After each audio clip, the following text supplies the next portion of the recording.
Hi, I'm Melora Hardin, and I just talked to Kara, and we had an awesome time. You're going to want to listen.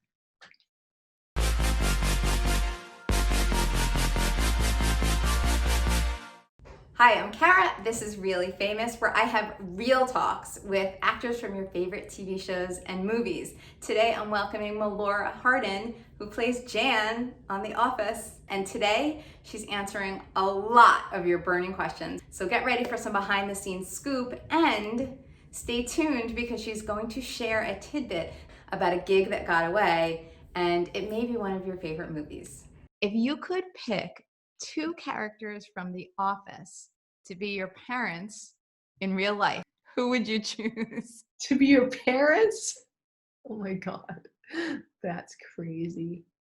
Well, I guess Pam and Jim then. Although, no, they don't have to be together. Like it could be Jim and Jan. It could be Jim and Jan. I think Jim and Jan. I think they'd be good parents. I like it. Which Jan do you prefer? The Jan before the boob job or the Jan after the boob job?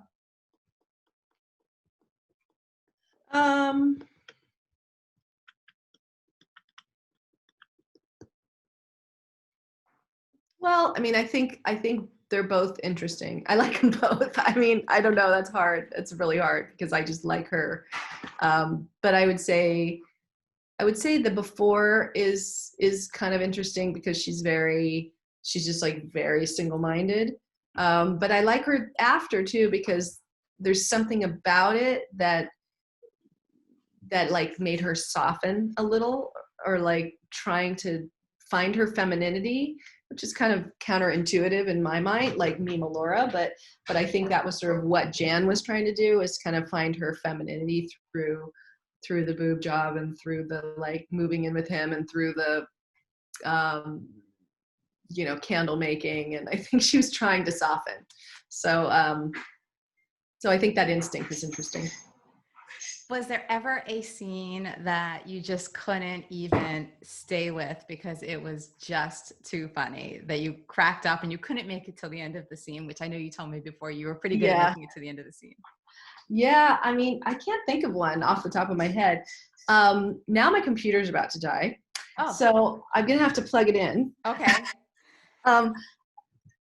Let me just see if I can reach the plug from here. I'm sorry. I don't know if I can, but I think I might be able to. All right. You ready? Yeah. Okay, so you're plugged in and you have light. I think you have good enough light. The light's okay? Okay. Yeah. Okay, so I'm going to ask you about different characters on The Office, and you just tell me what you think about that character. So not the actor, but the character. Stanley. Dull. Creed. Space cadet. Meredith. Drunk. Pam.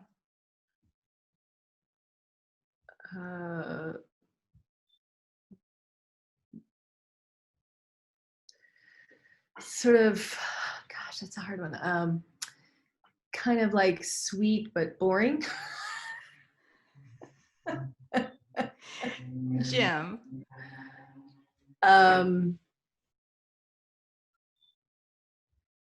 Cute and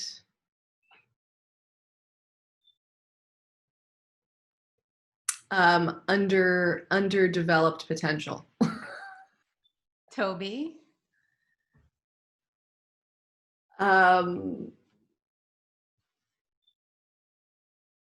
Sad. Dwight.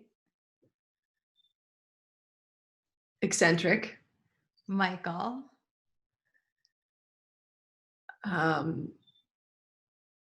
Childish. Adolescent. And Jan. Complicated. And your favorite episode as a viewer, you could have been in it or not in it, it doesn't matter. Do you have a favorite episode to watch on The The Office? dinner party it's just my favorite episode just to watch, to be in, I just think it's fantastic. The Office, I think that was a very collaborative show, right? You must have thrived there. Yeah, I really did. I really did. I loved, we would get to improvise. There were times when they would, they'd hand us a script that was like a candy bag. We would do it the way it was written. And then they'd say, here's the candy bag. But basically you could pick any of those lines and say anything in there. And then sometimes they would just say, they just walk away and be like, you know what, just improvise it sort of with the basic gist. We're going to go work on the scene because we're not happy with it. And then they'd come back and give us a new scene. And that was really fun. I really loved that. Oh, that's so cool. So a candy bag, is that like a technical term or a professional acting term? What they called it. It's what they called it, a candy bag. Yeah. So they would have a bunch of different things and you would just choose what you're feeling? Yeah, it was after we had done the scene the way it was written, they would give you sort of a selection of like lines you could just pull out. You could just, you could riff a little on a different, you could go down a different path, just to see where it took you. Yeah, that's so cool. So of course, one of your biggest episodes, oh, by the way, I'm sure you know this, but a lot of people, their favorite episode is the dinner party, right? Yes. You've heard that a million times, I'm sure. Yes. Yours too, or no? Oh Do you yeah, like that one? definitely. Yeah, no, absolutely my favorite episode for me. It was just great fun to do. I And amazing rewatched it stuff, the other yeah. night because You I did? watched, I watched The Office as it was airing. Mhm. And the other night I was like, I think I haven't seen it in a long time. And I hear it all the time and people love it. I just remembered it being very cringy, Uh-huh. So I watched it again and I was dying. It was so funny. Was there any improv in there too? Was some of that candy bag? Yeah. Oh yeah. No, we always, there was always versions. I mean, like in the dinner party, there's the thing where he says he almost ran through the plate glass window or something, or he ran through the plate glass window because it was so clean. And I'm like, yeah, I'm the devil. And I did a thing that was just like a total moment of just inspiration. I just went like, and it was just so great because Steve and I think John and Ed, like we're all sitting there and, and Steve just like the reaction was so cool because they had two cameras, like that they were filming me and him at the same time. So what's nice about that is you're really getting the reaction to what the actor's doing, because sometimes you do something different and then you do something and then you're not getting their reaction. So it was really cool to be able to be capturing everybody's reaction in real time to that surprise that I gave. And then he was able to, and then he was like, oh, well, yeah, and there was like that back and forth that was not in the script. Like, exactly. It wasn't quite like that. So, That is so great. So yeah. that was probably another huge element on why it worked so well, because you were getting real. There's so much real inside of it, even though Oh, it's yeah. so ridiculous. There's so much real. Yes. There Right? is. Yeah, absolutely. And how did you not crack up when like Steve would do, because he's so funny? Like, did you sometimes like crack up in the middle of something? Yeah. I mean, my job was really to be the straight man. So I did a lot. I was really I was pretty good at doing that. I was pretty good at holding that until they said cut, I would say. But yeah, in that particular episode, I think Jenna and I had a little scene up at where she like goes to the bathroom and I'm kind of knocking on the door or something. And it was kind of like the last scene that we filmed of that episode, I think, or last one of the night, and everybody had been gone home. And I think we were just exhausted. And I think that was a really hot set because it was in the valley and we had to turn the air conditioning off, and it really was a teeny tiny condo. That was not a set. That was actually a teeny tiny condo. So we were all like sweltering and exhausted and, doing all that stuff all day long. And I think both of us just lost it. Like we could not keep it together. I mean, it went on much too long for my taste. Like and it's really awful when you get that giggly because you can't, like, it's like literally almost like you can't stop, but I think it was in a way sort of a letting off of steam and a letting off of like having to keep it so, because, Jan is she's so serious in the whole thing all the time. And she's so kind of, just. Yeah. Yes. But I also feel like she sort of went through a little bit of an evolution, though. Do you think that at all from Yeah. the Oh beginning to yeah. the Oh end? yeah, of course. Yeah, sure. She had an excellent arc. So how were you part of that at all? Or did that just kind of, you saw it evolving? Or you saw No, her no, no. We evolving? definitely were, in tandem, like sort of that wonderful dance between the writers and the actors. And I think, they kind of bring something to you and then they see what you bring to it. And then that sort of inspires them to, the whole Jan getting a boob job thing was, I think, um, from me when we were at the upfronts, saying to Greg Daniels something about, the cast that went on before us. I was like, I just noticed that all those women have boob jobs. I was like, and I don't think that anyone in our cast does. I was like looking around trying to figure out if they did. I just think it just gave him this idea of, you know, of doing that. I think Greg was really great at like picking up on those things that were sort of real things that he could make fun of. Like he came over for dinner once to our house and I have a big painting of myself with it's basically the cover of my second CD that I made of my original songs called Purr. And it's a big painting, kind of a knockoff of a Gil Elvgren pinup. And I kind of always thought it was like, to me, it's like I have a great sense of humor about it, because to me it's like it's funny. The songs are kind of cheeky and it's, but if you don't know me and you walk into and I even think I said something like, if you walk into my house and you don't know me and you see this big painting of like me in this like pinup pose, you might think that that's real. And like, I really, I really like, I'm doing that because I needed that painting of myself up there. But that's really not it at all. It's more like in honor of, my CD, of like the songs that I wrote, the whole feeling of the CD. It's something that is like a moment in time in my life that I want to honor and enjoy. And I really love that CD. And so anyway, I think that's where the whole Warhol thing came from, when Jan has the pictures of herself up on the thing. And, like, I think Greg was inspired by those things and then was able to kind of take them over the top and make them kind of, wonderfully like self-centered. Yes, I love that. So uh, is it one of the things that you look at and you say, like, I'll never have this experience again, as far as what it was like doing The Office? no, I mean, I don't know that I ever think that about anything. I mean, I don't think you ever really get the same experience on any show you're on. Every show has got its own unique flavor, its own personality, its own tone, its own relationships. I could have never expected that it was going to be sort of this iconic hit that it is, and that, because of streaming, it sort of, lives on and on and on. Whereas when I was a Yes. kid, you would do something, it would come out, it would air, and that would be that. Yeah, but So for sure, The Office is anything but like yeah, airing, and it's so big. I mean, I it bet so is. many more people watch it now than even, and we all watched it when it was, Yeah, whatever you call it, live, weekly, it's coming out with a true. new episode. I know. And they It's watch them over and over again, right? Each episode they'll yeah, do over and over. I mean, my son loves it's one of his favorite shows, and he's been watching it for years. And I think he's probably been through the whole series like at least twice. yeah, yeah, But I have to tell you, it holds up, right? yeah. So It does. it's not that recent when you think about it, right? It was like a few years 15 back. years ago.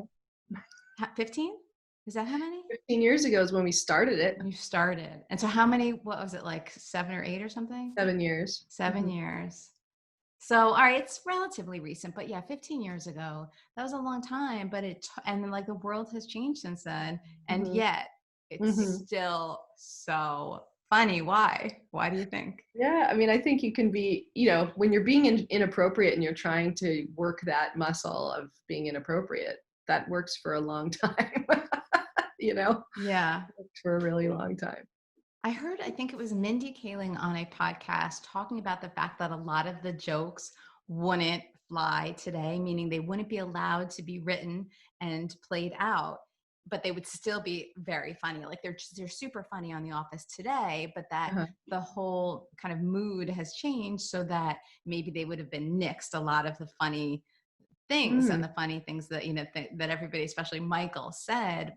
Probably that character even wouldn't be tolerated today, even though he's still so funny and everyone's still so Right. funny. Do you know what I mean? Yeah.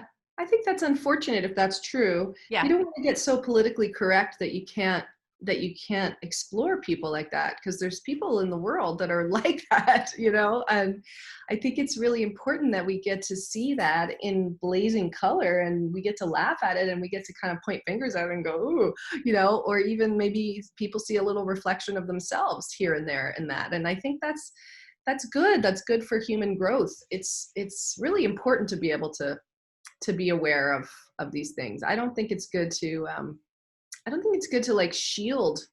I think in fact you should really open it up and shine a light on all the different aspects of things.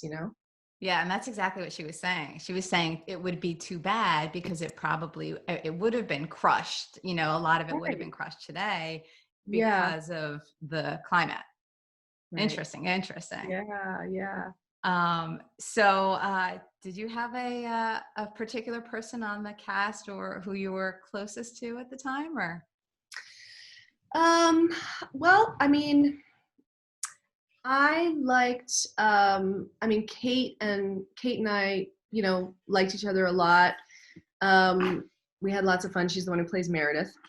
Oh, I know Um, Kate. I know Kate well, and she's been on the show, and she's oh, one of really? my favorite guests of all time. Oh, I adore her. yeah. She's Yes, great. Kate's great. She's great. And I think Larry Wilmore and I we really clicked. He was one of the writers on the show, and he also played Mr. Brown.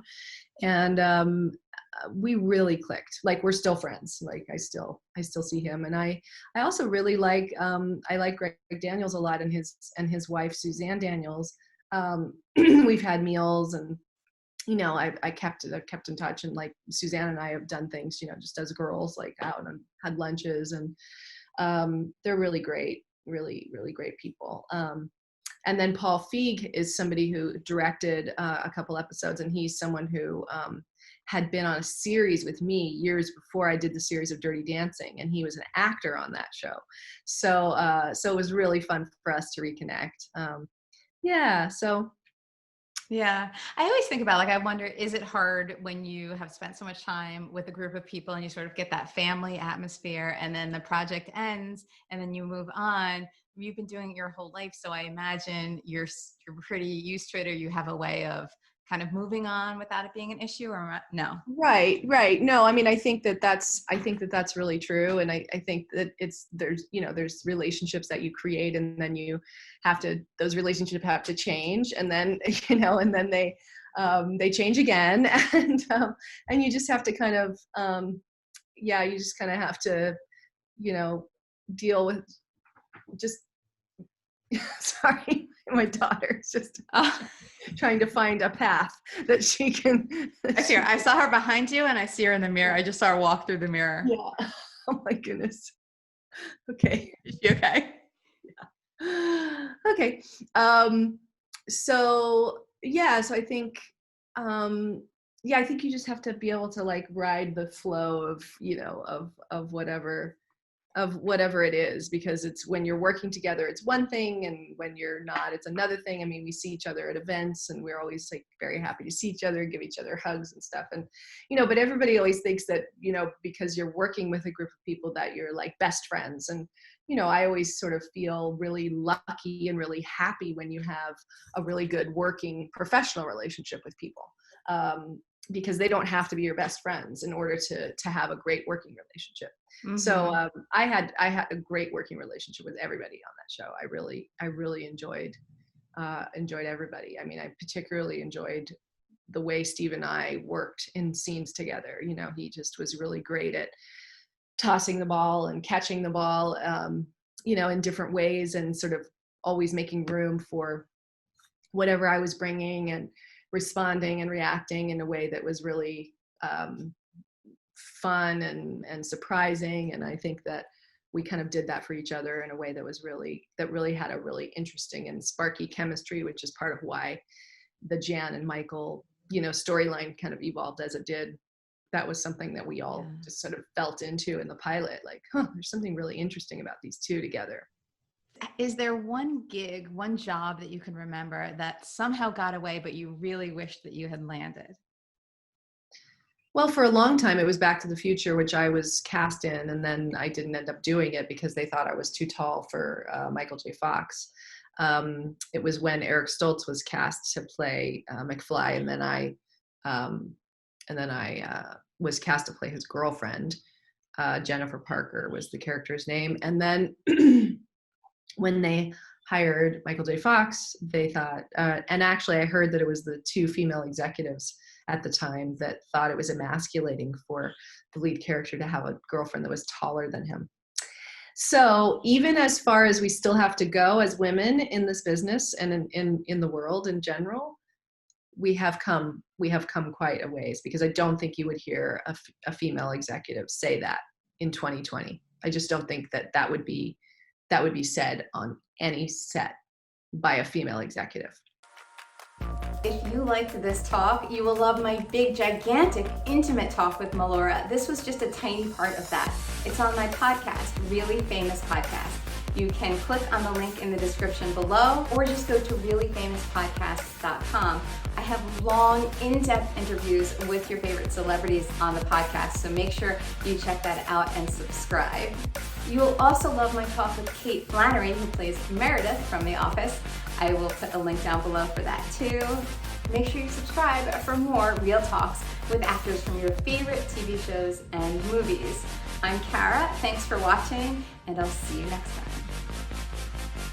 If you like this video, please make sure you smash that like button and tap on subscribe for more real talks with your favorite celebrities. If you didn't like it, that's okay. Make sure you tell all your friends to check out Really Famous with Kara Mayer Robinson. They're the worst videos ever. You've got to check them out.